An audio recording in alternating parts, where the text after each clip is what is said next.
যানজট না থাকলেও উড়াল সড়ক। রাজশাহীতে মেগা প্রকল্পের নামে শত কোটি টাকা লুটের অভিযোগ সাবেক মেয়র লিটনের বিরুদ্ধে। জনবান্ধব না হওয়ায় বাদ দেওয়ার নির্দেশ। হালিতে ৩ টাকা বেড়ে নওগাঁয় ডিমের বাজারে আগুন। সরবরাহ সংকটের অজুহাত ব্যবসায়ীদের। সিন্ডিকেটে অধিক মুনাফা যাচ্ছে খামারির পকেটে, অভিযোগ ক্রেতার। এবং বগুড়ায় ঐতিহ্যবাহী সুবিল খাল এখন নর্দমা। দখল দূষণে হারিয়েছে অস্তিত্ব। কয়েক বছর ধরে ভবন নির্মাণ হলেও ব্যবস্থা না নেওয়ার অভিযোগ, অবৈধ স্থাপনা উচ্ছেদের আশ্বাস।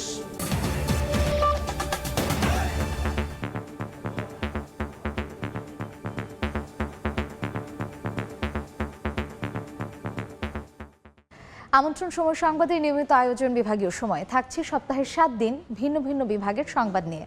আজ থাকছে রাজশাহী বিভাগ, সঙ্গে আছি আমি মার্জিয়া শ্রেয়া। যানজট না থাকলেও মাত্র 96 বর্গ কিলোমিটার আয়তনের শহরে 5টি উড়াল সড়ক। এমন মেগা প্রকল্পের মাধ্যমে শত শত কোটি টাকা লোপাটের অভিযোগ রাজশাহী সিটির সাবেক মেয়র AHM খায়রুজ্জামান লিটনের বিরুদ্ধে। এই প্রকল্পগুলোকে অপ্রয়োজনীয় বলছেন বিশেষজ্ঞ ও নগরবাসী। সিটি কর্পোরেশনের প্রশাসক জানান, জনবান্ধব নয় এমন প্রকল্প বাদ দেওয়ার নির্দেশ দেওয়া হয়েছে। হাবিবুর রহমান পাপ্পুর তোলা ছবিতে সাইফুর রহমান রকির রিপোর্ট। 2019 সালে রাজশাহী সিটি কর্পোরেশনে প্রায় 3000 কোটি টাকা বরাদ্দ দেয় একনেক। এর আওতায় সমন্বিত নগর অবকাঠামো উন্নয়ন প্রকল্পের অধীনে 3টি প্যাকেজে 5টি ফ্লাইওভারের টেন্ডার করা হয়। প্রকল্প ব্যয় ধরা হয় 722 কোটি টাকা। শহরে যানবাহনের চাপ কমাতে ফ্লাইওভারগুলো জরুরি বলে প্রকল্প প্রস্তাবনায় উল্লেখ করেন রাজশাহী সিটি কর্পোরেশনের তৎকালীন মেয়র AHM খায়রুজ্জামান লিটন। বর্তমানে এসব ফ্লাইওভারের নির্মাণ কাজ চলছে।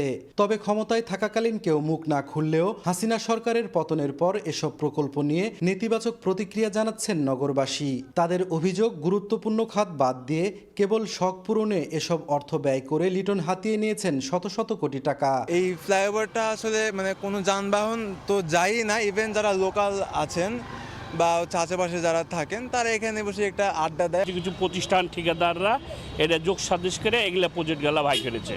শহরে কোনো যানজট না থাকার পরও ফ্লাইওভার তৈরির এই প্রকল্পকে অর্থের অপচয় হিসেবে দেখছেন নগর পরিকল্পনাবিদ।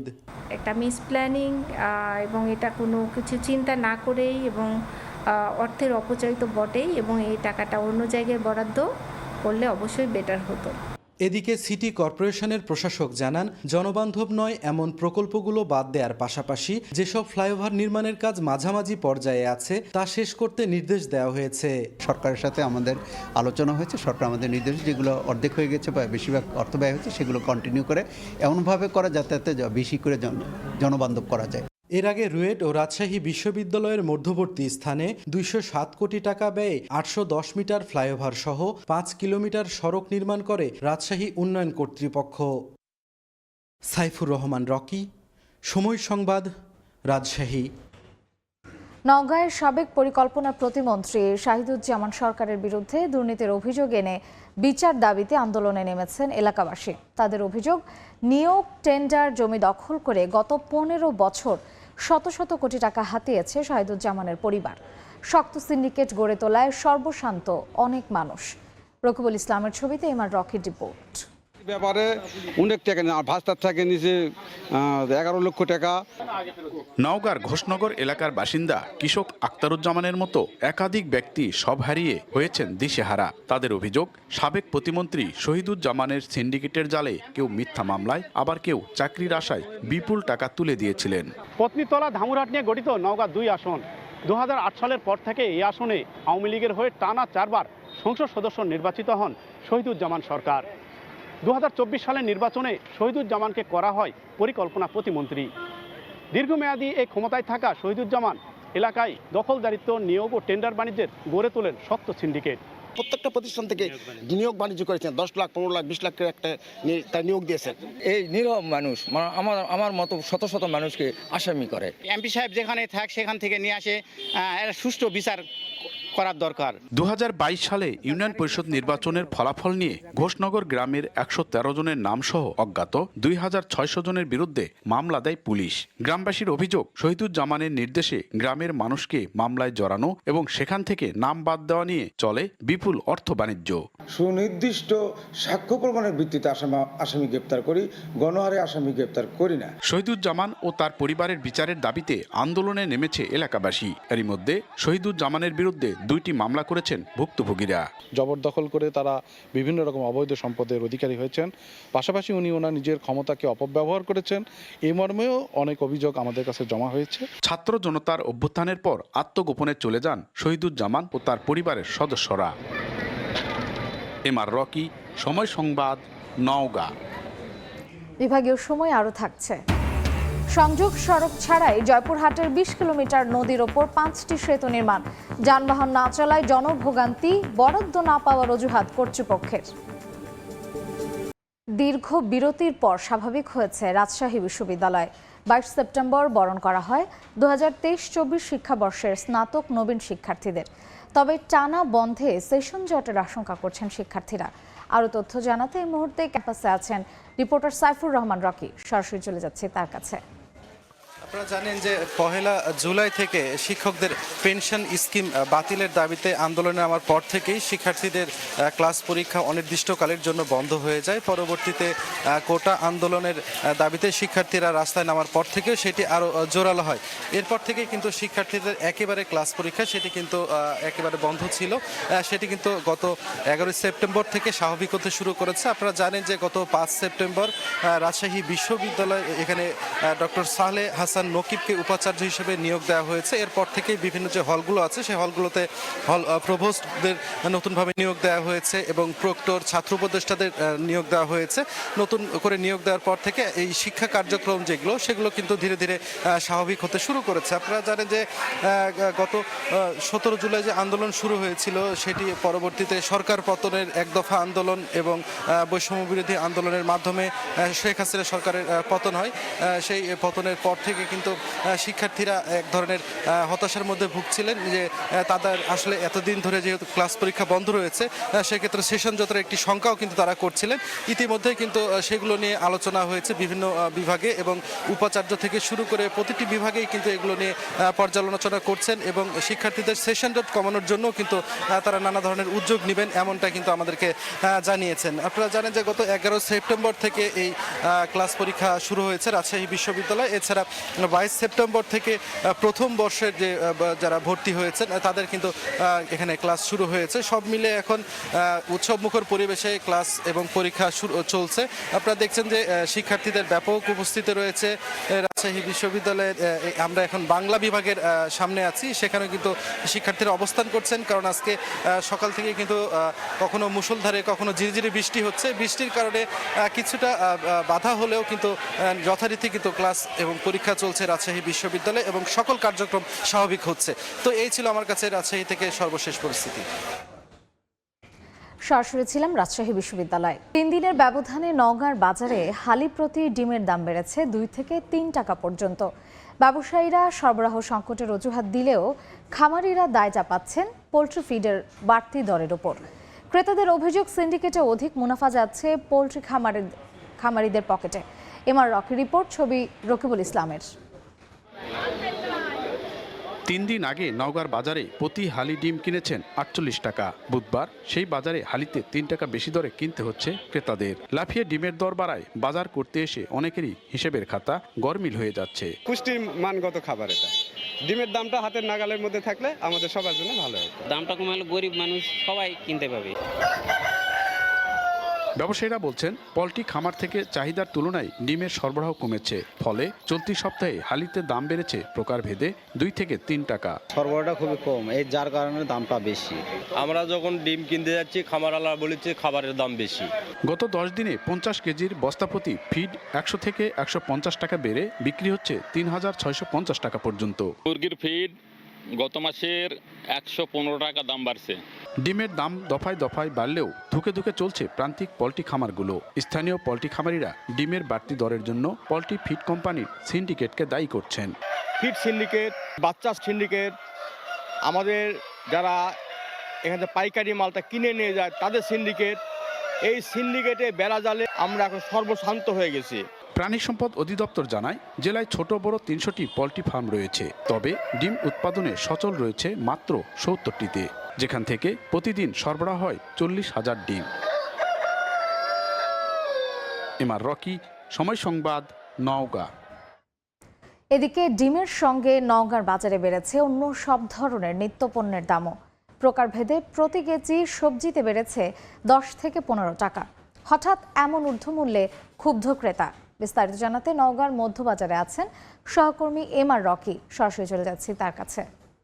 পণ্যের বাড়তি দরের যে উত্তাপ তা কিন্তু কোনোভাবেই নিয়ন্ত্রণে আসছে না। চলতি সপ্তাহে নওগাঁর পাইকারি এবং খুচরা বাজারে আমরা দেখছিলাম সব ধরনের নিত্যপণ্যের দরের উপরই এক ধরনের প্রভাব পড়েছে। বিশেষ করে ডিম, সবজি থেকে শুরু করে আসলে কাঁচা শাকসবজির উপরই বেশি প্রভাবটা আমরা দেখছিলাম, এবং এই কাঁচা শাকসবজি কিন্তু এই মুহূর্তে শীতকালীন বেশ কিছু সবজির যোগান আমরা আড়তে দেখছি বা বাজারে দেখছি, কিন্তু দরের জায়গাটায় একেবারে লাগামহীন বলা হচ্ছে। এবং বিগত বছরগুলোর চেয়ে এবার কিন্তু উৎপাদনের বিভিন্ন অজুহাত দেখানো হচ্ছে, উৎপাদন কম হচ্ছে বা সরবরাহ কমের একটা কারণ দেখেই কিন্তু সবজির বেগুন, পটল, আলু নতুন করে বাজারে এসেছে, মূলা এবং কপি। এই কপিগুলোর ক্ষেত্রেও কিন্তু একেবারে চড়া দর, প্রতি কেজি কপি বিক্রি হচ্ছে 120 টাকার উপরে। তবে এই মৌসুমগুলোতে শীতের যে সব বাড়তি সবজি যোগ হয়, এই যোগগুলোর কারণে কিন্তু স্বাভাবিকভাবে ক্রেতারা একটা অপেক্ষায় থাকেন কিছুটা কম দরে তারা এই সবজিগুলো নেবেন, কিন্তু কোনোভাবেই বাজারে যারা আসছেন বাজারের এরকম বাড়তি দর ক্রেতাদের বা সাধারণ মানুষকে অনেকটা কিন্তু অস্বস্তিতে ফেলছে। এবং সবচেয়ে বেশি হলো 3-4 দিনের ব্যবধানে ডিমের বাজারে দেখছিলাম প্রতি হালিতে 3 টাকা বেড়েছে। অন্যান্য সবজির ক্ষেত্রেও ঠিক একই চিত্র, এবং যারাই বাজারে আসছেন তারা আসলে বাজারে আয় ব্যয়ের সঙ্গে একটা হিসাব মিলাতে কিছুটা হিমশিম খাওয়ার কথা বলছেন, এবং বাজারে আসলে প্রকৃত কারণ খতিয়ে দেখার জন্য তারা কিন্তু দাবি করছেন। এবং নওগাঁয় আসলে আমরা যেটা দেখেছিলাম বিগত বছরগুলো বা বিগত মৌসুমে ব্যবসায়ীদের দিক থেকে যে ব্যাখ্যাগুলো তারা দিয়ে থাকেন, সরবরাহ যখন বেড়ে যায় তখন দাম কিছুটা কমে যায়, এবং যখন সরবরাহ কমে তখন দাম আবার বাড়তি তারা হাঁকেন। এবং এই বাড়তি দর হাঁকানো এবং কমানোর পেছনে ক্রেতা বিক্রেতার পরস্পর কিছু বক্তব্য রয়েছে, এবং তারা যে বিষয়টি বোঝানোর চেষ্টা করছেন যে খেয়াল খুশি মতোই কিন্তু বাজারগুলো এক ধরনের সুযোগের সদ্ব্যবহার করে থাকেন। বাড়তি দরের যে মুনাফা তারা কিন্তু ব্যবসায়ী বা মধ্যস্বত্ব যারা ভোগী রয়েছেন তারা কিন্তু নিয়ে থাকেন। এরকম একটি বাজার ব্যবস্থায় ক্রেতাদের দিক থেকে একটা তদারকি তারা দাবি করছেন। বিগত দিনগুলোতে কিন্তু ভোক্তা অধিকার বা স্থানীয় ছাত্রদের সমন্বয়ে বেশ কিছু বাজারে তারা তদারকি করছিলেন। সেই সময় কিন্তু হুট করে বাজারে কিছুটা পণ্যের দাম নিচে নেমে গিয়েছিল, বিশেষ করে কাঁচা শাকসবজির ক্ষেত্রে। আবারও কিন্তু এই সপ্তাহে এসে প্রতি কেজিতে কিন্তু 10 টাকা বা প্রকারভেদে 15 টাকা মূলা, কপি, সিম, বেগুন সব ধরনের বাড়তি এই উত্তাপ কিন্তু ক্রেতাদের অনেকটা ভাবিয়ে তুলছে। ক্রেতাদের দিক থেকে বাজার সহনীয় রাখার জন্য একটা তদারকির কথাই তারা বেশিরভাগ জোর দিচ্ছেন। এই ছিল সার্বিক নওগাঁর সবজি এবং ডিমের বাড়তি দরের উত্তাপের খবর আমার কাছে। নিত্যপণ্যের দরদামের খবর জানতে সরাসরি ছিলাম নওগাঁর মধ্যবাজারে। রূপপুর পারমাণবিক বিদ্যুৎ প্রকল্পের মালামাল পরিবহনের জন্য নির্মাণ করা হয় ঈশ্বরদী রূপপুর রেলপথ, অথচ উদ্বোধনের 1.5 বছরেও কাজে আসেনি 26 কিলোমিটারের বেশি দীর্ঘ এই রেলপথটি। বর্তমানে রেলওয়ে কর্তৃপক্ষের মালপত্র রাখার কাজে এটি ব্যবহৃত হচ্ছে। এলাকাবাসীর অভিযোগ, অর্থ আত্মসাতের জন্যই তৎকালীন সরকার এমন অলস প্রকল্প বাস্তবায়ন করেছে। আসিফ মাহমুদের ছবিতে সবুজ মোল্লার রিপোর্ট। রূপপুর পারমাণবিক বিদ্যুৎ প্রকল্পের মালামাল পরিবহনের জন্য 2022 সালে নির্মাণ করা হয় ঈশ্বরদী বাইপাস থেকে রূপপুর পর্যন্ত 26.52 কিলোমিটার দীর্ঘ রেলপথ। 2023 সালের 9 ফেব্রুয়ারি ভিডিও কনফারেন্সের মাধ্যমে উদ্বোধন করেন তৎকালীন প্রধানমন্ত্রী শেখ হাসিনা। উদ্বোধনের সময় প্রকল্প সংশ্লিষ্টরা জানিয়েছিলেন এ পথে কোনো যাত্রীবাহী ট্রেন চলাচল না করলেও শুধু রূপপুর পারমাণবিক বিদ্যুৎ কেন্দ্র স্থাপন প্রকল্পের মালামাল পরিবহন করা হবে। অথচ উদ্বোধনের 1.5 বছরের বেশি সময় পার হলেও এখনো কোনো কাজে আসেনি রেলপথটি। কোনো পণ্য এখনো পরিবহন হয়নি এই রেলপথে। বর্তমানে রেলওয়ে কর্তৃপক্ষের মালামাল রাখার কাজে এটি ব্যবহৃত হচ্ছে। এলাকাবাসীর অভিযোগ, অর্থ আত্মসাতের জন্যই তৎকালীন সরকার এমন অলস প্রকল্প বাস্তবায়ন করেছে। পারমাণবিকের মাল পরিবহন করার জন্য এটা তৈরি করা হয়েছে, কিন্তু স্টেশন থেকে এ পর্যন্ত আমরা কোনো মালামাল পরিবহন করতে দেখি নাই। দুর্নীতি করে এই টাকাটা আত্মসাতের একটা খাত হিসাবে এটা ব্যবহার করেছে। রেলওয়ে কর্তৃপক্ষের দাবি, রেলপথটি নির্মাণ করা হয়েছে শুধু জরুরি কাজের জন্য। নদীপথ ও সড়কপথ বন্ধ থাকলেই কেবল পরিবহনের কাজে ব্যবহৃত হবে এ রেলপথটি। স্ট্যান্ড বাই বা এটা একটা ইমার্জেন্সি হিসেবে রাখা, যার কারণে এটাতে রূপপুর নিউক্লিয়ার পাওয়ার প্ল্যান্ট কানেকশনে কোনো ধরনের পরিবহন অদ্যাবধি হয়নি। রেলওয়ে কর্তৃপক্ষের তথ্য মতে ঈশ্বরদী রূপপুর রেলপথ নির্মাণে ব্যয় হয়েছে ৩৩৫ কোটি ৯৭ লাখ টাকা। সবুজ মোল্লা, সময় সংবাদ, পাবনা। বিভাগীয় সময় আরও থাকছে। রাজশাহীর ফসলের মাঠে ইঁদুরের উপদ্রব, খেতে পানি থাকলেও কেটে ফেলছে ধান গাছ। ২০ টোপ ফাঁদেও মিলছে না প্রতিকার, অক্টোবর থেকে নিধন অভিযান। বগুড়ার ঐতিহ্যবাহী সুবিল খাল এখন নর্দমায় পরিণত হয়েছে। দখল আর দূষণে পুরোপুরি অস্তিত্ব হারিয়েছে খালটি। স্থানীয়দের অভিযোগ, গত কয়েক বছর ধরে খাল দখল করে আবাসিক ভবন নির্মাণ করা হলেও ব্যবস্থা নেয়নি প্রশাসন। তবে পানি উন্নয়ন বোর্ড বলছে, সম্প্রতি খালটি পুনর্নির্মাণে কাজ শুরু হয়েছে। এজন্য অবৈধ স্থাপনাগুলো উচ্ছেদ করা হবে। সাদুল ইসলামের ছবিতে আব্দুল আওয়ালের রিপোর্ট। কোথাও রাসায়নিক পদার্থের কারণে সাদা ফেনায় ভরে আছে, আবার কোথাও লাগাতার দূষণে কালো বর্ণ ধারণ করেছে পানি। বসতবাড়ি আর আশপাশের বাজারের প্রতিদিনের বর্জ্য শেষ ঠিকানা এই সুবিল খাল। অথচ আজ থেকে ১ দশক আগেও এই জলাশয়ে অবাধে সাঁতার কাটত মানুষ। পানি উন্নয়ন বোর্ডের তথ্য বলছে, সিএস নকশা অনুযায়ী বগুড়ার সুবিল খালের প্রকৃত প্রশস্ত প্রায় ৬০ ফুট। তবে প্রভাবশালীদের দখলে ২৯ কিলোমিটারের এই খালটি এখন ২০ ফুটে সরু নালায় পরিণত হয়েছে। যদিও দখলের নির্ভরযোগ্য তথ্য নেই কর্তৃপক্ষের কাছে। এছাড়াও নজিরবিহীন দূষণে সুবিল খাল এখন স্থানীয়দের অস্বস্তির কারণ। নৌকা নিয়ে আমরা ছেলে পেলে, আত্মীয় স্বজন, বন্ধু বান্ধব নিয়ে বেড়াতে যেতাম, সেই আর বেড়াতেও যেতে পারি না। দখলে অনেক অনেক অনেক ছোট হয়ে গেছে, একেবারে ড্রেনে রূপান্তরিত হয়ে গেছে। পানি কালো, গন্ধ হয়, বাচ্চাদেরকে নিয়ে থাকা যায় না, বাড়ি ঘরে থাকা যায় না, মশা মাছি। করতোয়া নদীর পাশাপাশি সুবিল খালের নাব্যতা ফেরাতে ২০২৩ সালে ৪৭ কোটি টাকা ব্যয়ে খনন প্রকল্প গ্রহণ করে পানি উন্নয়ন বোর্ড। তবে বর্ষা মৌসুমের কারণে কাজ বন্ধ আছে জানিয়ে কর্মকর্তা জানান, আগামী শুষ্ক মৌসুমেই শেষ হবে প্রকল্পের কাজ। উচ্ছেদ করা হবে দখলদারদেরও। হাইকোর্টের রায় রয়েছে, সেই অনুযায়ী সীমানা নির্ধারণ করা হচ্ছে। এর মধ্যে যদি কোনো অবৈধ স্থাপনা থাকে সেগুলো আমরা উচ্ছেদ করব, সেই সাথে দূষণটাও নির্মূল করা হবে। সরকারি হিসেবে সুবিল খাল প্রতি কিলোমিটার খননে প্রায় ২২ লাখ টাকা ব্যয় ধরা হয়েছে। আব্দুল আউয়াল, সময় সংবাদ, বগুড়া। জয়পুরহাটের সংযোগ সড়ক নির্মাণ না করায় ৫টি সেতুতে শুধু হেঁটে চলাচল করা যাচ্ছে। যান চলাচল না করায় রয়ে গেছে ভোগান্তি। বরেন্দ্র কর্তৃপক্ষের দাবি, সদর উপজেলার শ্রী নদীর ওপর নির্মিত এসব সেতুর সংযোগ সড়ক নির্মাণে বরাদ্দ মেলেনি। এদিকে নির্মাণের কিছুদিনের মধ্যেই একটি সেতুতে ফাটল দেখা দেয়ায় নিম্নমানের কাজের অভিযোগ তুলেছেন এলাকাবাসী। সাইদুল ইসলাম সবুজের রিপোর্ট। ২০২৩-২৪ অর্থ বছরে বরেন্দ্র বহুমুখী উন্নয়ন কর্তৃপক্ষ জয়পুরহাট সদর উপজেলার শ্রী নদীর উপর নির্মাণ করে 5টি submerged weir and foot over bridge. নদীর ২০ কিলোমিটারের মধ্যে 5টি পয়েন্টে সেতুগুলো নির্মাণ করা হলেও একটিতেও নির্মাণ করা হয়নি সংযোগ সড়ক। ভায়াডাক্ট না থাকায় সেতু নির্মাণের শতভাগ সুফল পাচ্ছেন না স্থানীয়রা। মানুষ হেঁটে পারাপার করতে পারলেও যান চলাচলের জন্য কোনো সুযোগ নেই। এদিকে নির্মাণের কিছুদিনের মধ্যেই একটি সেতুতে ফাটল দেখা দেয়ায় নিম্নমানের কাজের অভিযোগ তুলেছেন এলাকাবাসী। এই এলাকার প্রত্যাশা যে আমাদের একটা ব্রিজ হবে, এই ওই পার থেকে এই পার কৃষিকাজের জন্য আমরা যাতায়াত করতে পারি। এখানে ব্রিজ নিয়ে এসে রাস্তা কোনো সংযোগ নাই, কিছু নাই, অন্য জায়গায় বাঁধের এই সামনে দিকে নিয়ে এসেছে আর কি। এখানে ব্রিজ ভেঙে দিয়ে আমাদের নতুন ব্রিজ আমাদের চাই, এখানে ব্রিজ হোক। বরেন্দ্র উন্নয়ন কর্তৃপক্ষ বলছে, সেতু নির্মাণকালে সংযোগ সড়ক নির্মাণের কোনো বরাদ্দ ছিল না। বরাদ্দ পেলেই কাজ করার আশ্বাস সংশ্লিষ্ট কর্মকর্তার। ঠিকাদার প্রতিষ্ঠান আছে, তাদেরকে আমরা বিল এখনো পেমেন্ট করা হয়নি। তার যেখানে কোনো সমস্যা আছে সেগুলি ভালোভাবে দেখে সংশোধন করার পরে তাদেরকে বিল দেওয়া হবে। 40 থেকে 60 ফুট দৈর্ঘ্যের প্রতিটি সেতু নির্মাণে গড়ে ব্যয় হয়েছে 33 লাখ টাকা। শাহিদুল ইসলাম সবুজ, সময় সংবাদ, জয়পুরহাট। রাজশাহী অঞ্চলের ফসলের মাঠে বেড়েছে ইঁদুরের আক্রমণ। ধান খেতে পানি থাকার পরও কেটে ফেলছে গাছ। ২০ টোপ ফাঁদ পেতেও মিলছে না প্রতিকার। জমি থেকে ইঁদুর তাড়াতে না পেরে কাঙ্ক্ষিত ফলন নিয়ে উদ্বিগ্ন কৃষক। শিগগিরই ইঁদুর দমনের অভিযান শুরুর কথা জানিয়েছেন কৃষি বিভাগের কর্মকর্তারা। হাবিবুর রহমান পাপ্পুর ছবিতে মওদুদ রানার রিপোর্ট। রাজশাহী তানোর উপজেলার পাচন্দর গ্রামের কৃষক হুমায়ুন কবির 2 বিঘা জমিতে ধান চাষ করেছেন। তবে ইঁদুর ধান গাছ কেটে ফেলায় তার 10 কাঠা জমির ধান গাছ নষ্ট হয়েছে। মোট মাটি হলো 2 বিঘে, তার মধ্যে ধরেন কিছু 10 কাঠা কেটে ফেলে দিয়েছে ভিতর আলের বাতা বাদ দিয়ে, তাতে তো কৃষকের লস হবে। কৃষক জানান শুধু তানোর নয়, জেলার প্রায় সব এলাকার ফসলের মাঠেই বেড়েছে ইঁদুরের আক্রমণ। ফসল নষ্ট হওয়ায় অনেকেই দিশেহারা। বিভিন্ন কোম্পানির ঔষধ, কেরোসিন, টোপ ব্যবহার করেও নিধন করা যাচ্ছে না ইঁদুর। এতে কাঙ্ক্ষিত ফলন নিয়ে দুশ্চিন্তায় চাষি। 2 কাঠা 5 কাঠা করে ধান নষ্ট করেছে, যেটা জোরাল ধান সেটাই নষ্ট করছে বেশি। কেউ তো কেরোসিন তেল দিচ্ছে, যে পাচ্ছে সেরকম দিচ্ছে, গম বীজ এটা ওটা করে দিচ্ছে, তাও কাটা বন্ধ হয় না। কোনো কৃষি অফিস থেকে কোনো লোকজনও আসে নাই, কোনো সমাধানও দেয় নাই।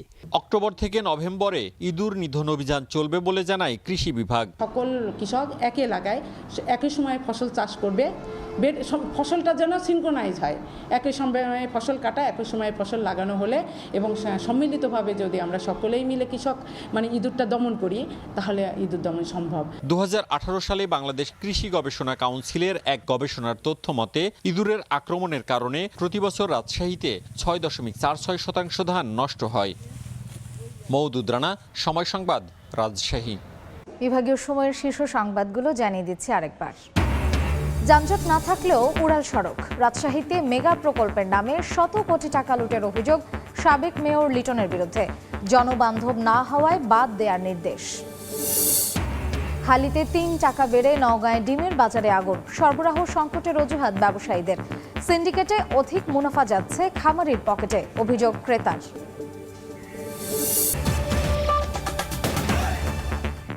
এই ছিল বিভাগীয় সময়ের আজকের আয়োজন। আগামীকাল থাকবো খুলনা বিভাগের আয়োজন নিয়ে। সঙ্গেই থাকুন সময়ের।